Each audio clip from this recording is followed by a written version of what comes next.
Coins of the Bible. We talk about them every once in a while, the famous widow's mites, right? We also talk about the shekel of Tyre, the pieces of silver thrown. But inside of that, there are actually two individuals that have a lot of talk, and they actually have coins. They're just not seen often because of the short duration they actually served. Well, tonight we have the bronze leptons, the widow's mites, of the start and end of our story. Let's go. So the year is 0. And the year 0, with the 3 wise men and the birth of Christ, the ruler of the Judean area, the governor, as they called it, who reported to the Caesar in Rome, was Herod the First. They called him Herod the Great, right? His nickname was the King of the Jews. I'll get back to that. And he ruled, as referenced on the graphic you're seeing, 40 years before Christ and then 4 years after Christ's birth.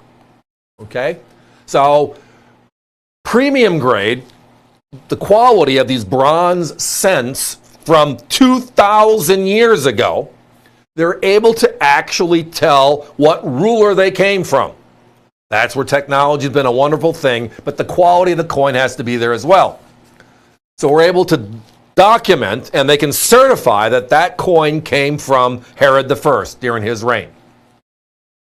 Well, the other end of the story on the Bible and the Bible relationship to coinage is, well, through the story of Pontius Pilate, who was the governor, the king of the Jews at that time, right?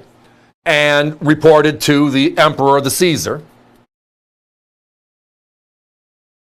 And the trials of putting Christ on trial, Jesus on trial, and then being the theoretical, as they called, executioner, of just granting the verdict of he's guilty, right?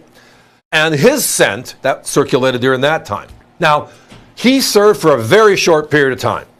We're talking about 10 years. And his coins are very difficult just because it's the story of the Bible itself. You very rarely see them.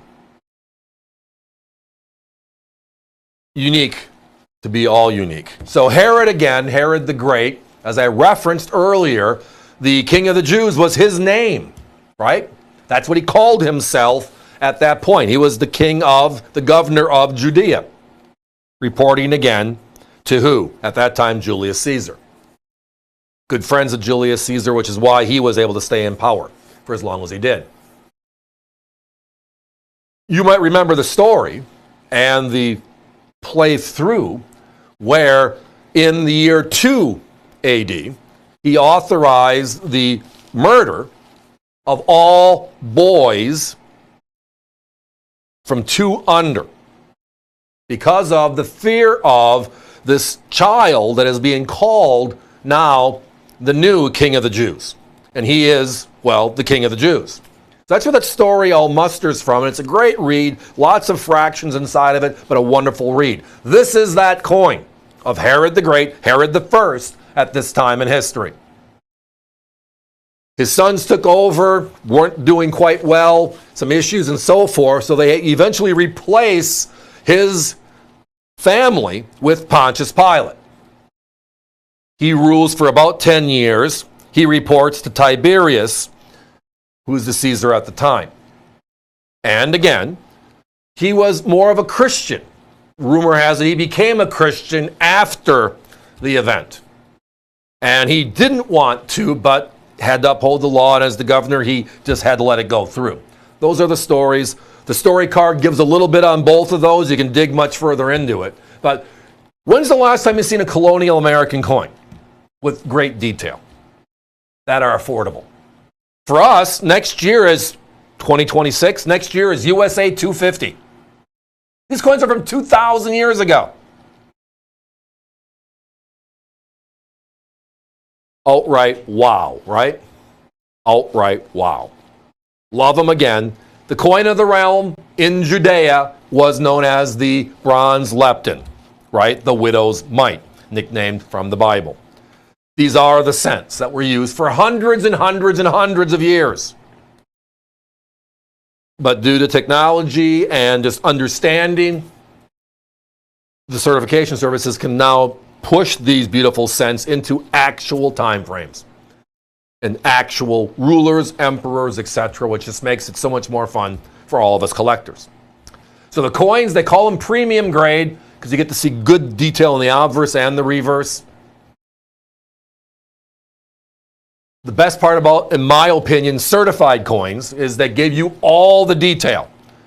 Judea, right? Where the coin was made. Who the ruler was, when the ruler was in power.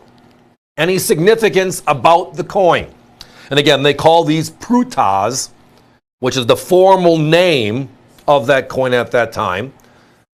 Bronze leptons is the other name. That's the one I've been using for 40 years. And then the other is the nickname, which is the widow's mite, tying to the Bible itself. Well, tonight we have a special opportunity to bring both together for the first time.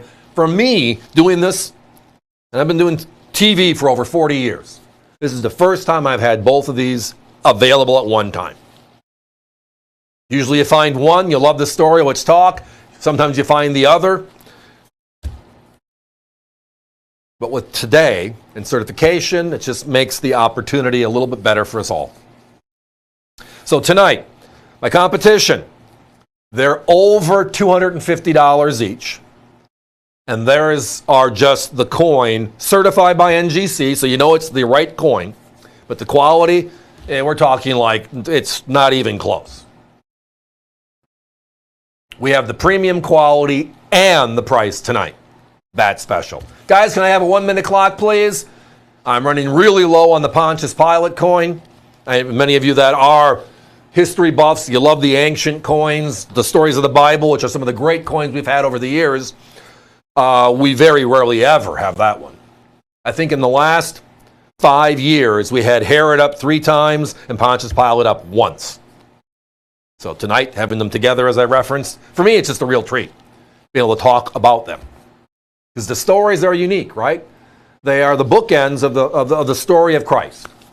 The ruler at the time that was afraid of the new king, so he kills all youth from 2 under. And then the person at the end who was responsible for the persecution of. And the eventual hanging on, right, the cross. These are the cents that were used at that time. And they're certified with extra, right? $79.95, $199.95. I'm just thrilled that we have them tonight. Thanks for listening.